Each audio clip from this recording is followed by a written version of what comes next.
Bonjour, donc je me présente, je m'appelle Laurent. Donc suite à la vidéo d'hier que j'ai réalisée, dont le thème était parlons de exécution forme afin de réaliser donc un exercice de renforcement musculaire, par exemple, un exercice physique. Donc l'importance de la forme et de l'exécution. Donc je vais faire un petit résumé de ce qui a été dit durant cette vidéo, assez simple j'espère. On attache beaucoup d'importance, parce que c'est beaucoup plus concret, à la quantité de poids que l'on va utiliser, le nombre de répétitions, parce que c'est des nombres 15, 12, 20 livres, 30 livres, okay, les temps de travail, les temps de récupération, la durée de la séance. La même chose, on combine des exercices, donc chest press, développé couché avec les écartés couchés. Donc là, ça c'est quelque chose qui est très concret. Okay, donc ça c'est toujours placé un petit peu en avant et on a tendance un petit peu à mettre un petit peu en arrière et à oublier, c'est l'exercice en soi. C'est-à-dire l'aspect exécutif, l'aspect qualitatif du travail, non pas l'aspect quantitatif. Donc, pour moi, ce qui est le plus important, du moins le plus important, tout est important, mais ce qui va aller en premier lieu, c'est l'aspect qualitatif. Alors je vais vous expliquer, c'est une charge, par exemple pour un biceps curl. La charge que vous allez prendre, 20 livres, 15 livres, qu'importe, que vous allez prendre, lorsque vous allez réaliser le mouvement, va dépendre, la charge que vous allez amener et le niveau de contraction que vous allez amener au niveau du muscle va dépendre de la forme et de l'exécution que vous allez appliquer à l'exercice. C'est-à-dire, si vous avez un exercice avec 15 livres, alors je vais déterminer donc le niveau de contraction par rapport à un pourcentage qui va de 0 à 100. Okay, un exercice qui va être bien fait, même si ce n'est jamais le cas, on va être à 100% de contraction. Un exercice qui est mal fait va être à 5%. Okay, ça c'est un exemple très simple. Donc suivant la façon dont vous allez vous placer, réaliser l'exercice, vous allez amener donc une charge de travail qui va être optimale. 100%, allez 90%. Si vous faites l'exercice sans forme, sans goût d'exécution ou en privilégiant la charge et en mobilisant une charge trop lourde, donc si on a une charge trop lourde, mécaniquement on ne peut pas faire l'exercice correctement, donc on va être obligé d'utiliser le momentum, de bouger le bras, de faire tout ce qui est possible pour pouvoir déplacer la charge d'un point A à un point B. Mais là, le niveau de contraction au niveau du muscle va être minimal, va être 5-10%. Okay, mais ce qui va se passer, c'est qu'au niveau des tendons, des articulations, il va y avoir beaucoup de stress. Donc ça, c'est hyper important. Donc, si l'on ne prend pas en considération l'aspect qualitatif, tout ce que l'on va positionner après, parce que c'est très important d'adapter la charge en fonction du nombre de répétitions. En fonction du nombre de répétitions et du type d'effort, c'est d'avoir un volume de récupération qui va être un peu plus, un peu moins. Donc ça a son importance. Mais ça ne prend sens que si l'exercice à la base est bien fait. Donc ça, c'est ce que je vois souvent. La plupart des gens, souvent ce que je vois, c'est une attention beaucoup plus importante sur combien tu prends, combien de reps que tu fais ou combien de poids que tu mobilises quand tu fais un développé couché. Mais on regarde moins donc l'aspect qualitatif. Donc pour cela, ce que je vais faire une série de vidéos où je vais expliquer certains exercices sur certains groupes musculaires. Okay, et donc c'est pour... Alors ces vidéos, je vais essayer de les faire de manière à ce que vous puissiez de votre côté, avec une charge qui n'est pas... diminuer un petit peu la charge. Pareil, hein, si la charge n'est pas suffisante, donc il ne va pas y avoir suffisamment de... Alors, prenez une charge moyenne, de manière à ce que vous puissiez faire votre exercice au moins 12 à 15 fois, okay, 12 à 15 répétitions. Mais, donc là, on va travailler sur les angles, on va travailler sur la posture, on va travailler sur des petites choses et sur des petites modifications. Et en fonction de ça, vous allez vous rendre compte d'une chose, c'est que comment vous pouvez savoir si vous faites correctement un exercice ou pas. Ce sont des sensations de travail, l'aspect proprioceptif. Donc, plus vous travaillez de cette façon-là, plus vous allez développer cette connexion entre ce que vous faites et ce que vous ressentez, plus vous allez intégrer donc l'exercice, avoir une meilleure maîtrise et même une meilleure prise d'information. Donc plus vous vous concentrez, vous êtes présent sur votre exercice, plus vous allez être amené à avoir un travail qualitatif. Ça, c'est hyper important. Et ça en fin de compte, tout le temps, vous pouvez vous entraîner 10 ans, 15 ans, 5 ans. Si vous vous concentrez, vous allez vous rendre compte que les choses changent parce que votre corps change, votre niveau de force change, votre perception s'améliore. Donc c'est quand même assez intéressant parce que ce que vous entraînez votre corps, donc votre corps est là pour vous donner toutes ces informations de manière à ce que vous puissiez travailler avec votre corps de façon correcte. Je pense que je me suis bien débrouillé, c'est pas évident à expliquer. Donc maintenant ce que je vais faire, donc je vais expliquer donc un exercice qui est le biceps curl. Donc je vais utiliser des haltères, on peut utiliser une barre, ok. Donc ce qui se passe c'est que biceps, pour les muscles fléchisseurs des coudes, il n'y en a pas qu'un. Il y a le biceps, il y a le brachialis. Il y a certains muscles au niveau des avant-bras qui sont des fléchisseurs du coude assez puissants. Okay. Donc, en fonction de la position des mains, en fonction de la position des bras, vous allez avoir une sollicitation, une mobilisation des muscles fléchisseurs des coudes qui vont être différentes. Alors, par rapport au biceps brachial, il est fléchisseur du coude, il participe un petit peu à l'extension de l'épaule, et puis, comme on peut voir, il est prosupinateur. Ok. Donc ça, c'est une chose. Après, il y a le brachialis, et puis il y a les muscles de l'avant-bras qui vont participer. Donc, quand vous faites un exercice, il va y avoir différentes variantes. Vous pouvez utiliser des barres, vous pouvez utiliser des bandes, vous pouvez utiliser des machines, des haltères. Ok.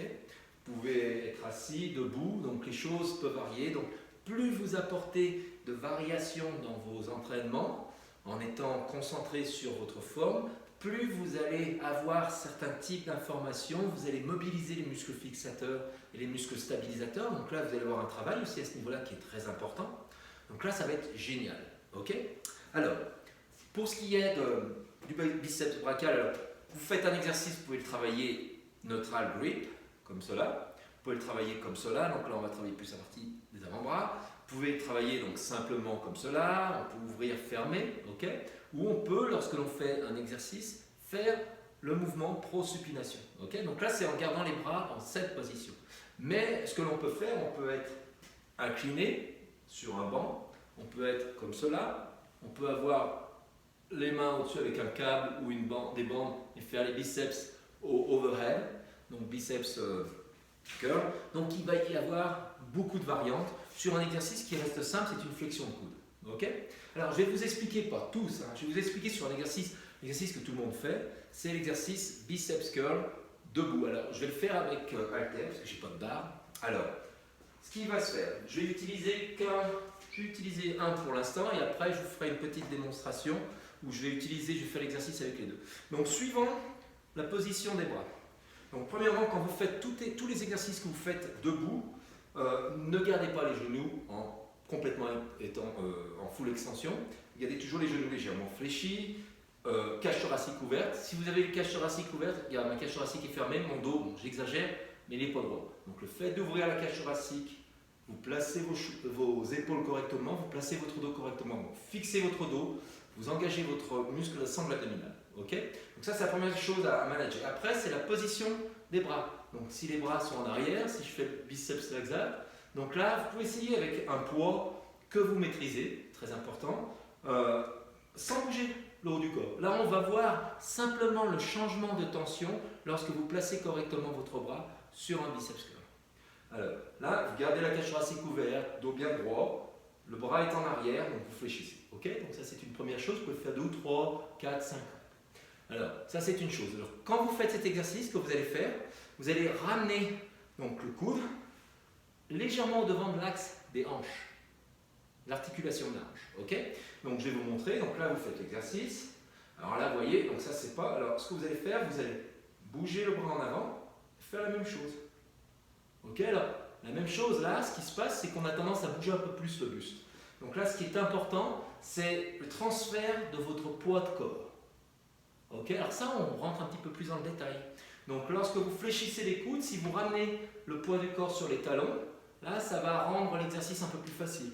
Ok, vous allez avoir ce mouvement de pendule qui va favoriser le travail, mais pas votre muscle. C'est-à-dire que vous allez pouvoir faire plus d'exercices, mais vous allez amener une charge de travail beaucoup moins au niveau des biceps. Donc si vous cherchez à faire beaucoup de répétitions, c'est une chose, mais si vous cherchez à travailler votre biceps, c'est une autre. Okay, alors là, regardez, là vous êtes comme cela, vous placez votre bras, le coude légèrement en avant de l'articulation de la hanche, et là quand vous fléchissez, là je vais parler après des amplitudes.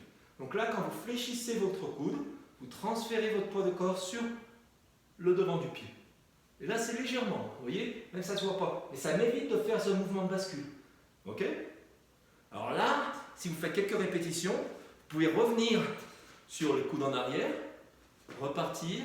Là, vous voyez déjà au niveau de la tension et la contraction de travail au niveau du biceps, il y a un gros changement. Okay, donc ça, c'est une première chose. Donc ça, au niveau de la forme. Donc ce qu'il faut savoir, c'est quand on fait un exercice au niveau des biceps, ce qu'il va falloir faire, c'est placer son dos, donc ouvrir sa cage thoracique, placer ses épaules, engager ses musculations abdominales. Si vous êtes au debout, fléchissez les jambes. Donc là, après, c'est une question de transfert. Hein. Et après, donc, quand on place son dos, son buste, on ne bouge plus son buste. Après, on choisit de placer son bras à un certain angle. Et on attaque le mouvement. Alors, quand on va faire l'exercice, ce qui se passe, c'est que les 5-10 premières répétitions sont bonnes, mais après, les 5-10 dernières, on a tendance, parce que la fatigue commence à devenir plus importante, donc on a tendance à changer l'angle. Donc, il est très important quand vous faites un exercice, c'est d'être vraiment très conscient de la position que vous avez. Comme vous commencez, vous ne finissez pas forcément. Donc il est très important, c'est de recorriger, de repositionner si c'est nécessaire.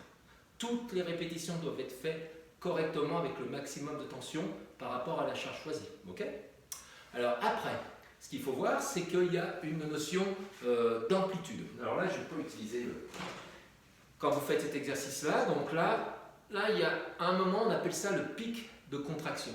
C'est-à-dire quand on fléchit les coudes, là, on augmente, la contraction augmente, là, ça devient une contraction maximale. Après, si on monte un peu plus, on perd la contraction. Donc il va y avoir une amplitude qui va être très importante. Quand vous faites l'exercice biceps curl, donc positionnez votre buste, vous fléchissez donc les genoux, cage thoracique ouverte, fixez votre buste, engagez votre sangle abdominale, vous positionnez vos bras. Fléchissez, vous allez jusqu'au pic de contraction. Et là, ce que vous faites, vous redescendez, mais alors là, vous redescendez doucement, ça veut dire vous retenez la charge tout doucement avec votre biceps. Donc, vous ralentissez avec votre biceps, vous descendez tout doucement. Et il y a un moment, si vous descendez un peu trop, vous désengagez les muscles du biceps. Donc là, il va falloir être vraiment au niveau sensation, ressentir, et vous arrêtez juste avant que vous désengagez les muscles du biceps. Progressif, vous recontractez, pic de contraction. Et on descend tout doucement. Progressif. Là, ok. Donc là, sans que les coudes ne bougent, sans que les bras ne bougent, sans que le buste ne bouge. Donc, jouez sur le transfert. Donc, je fléchis, je transfère le poids du corps sur les talons, sur les pointes de pied. Voilà. Et là, je reviens normal. Donc là, le transfert revient à la normale quand on ramène les bras vers le bas. Pointe de pied. Et on ne change pas. Donc, l'amplitude, full amplitude, c'est pic de contraction et je m'arrête juste avant que je désengage. Ok? Donc c'est un exercice qui est simple, mais dans un même sens, qui est très facile à s'écarter du droit chemin pour les biceps. Ok?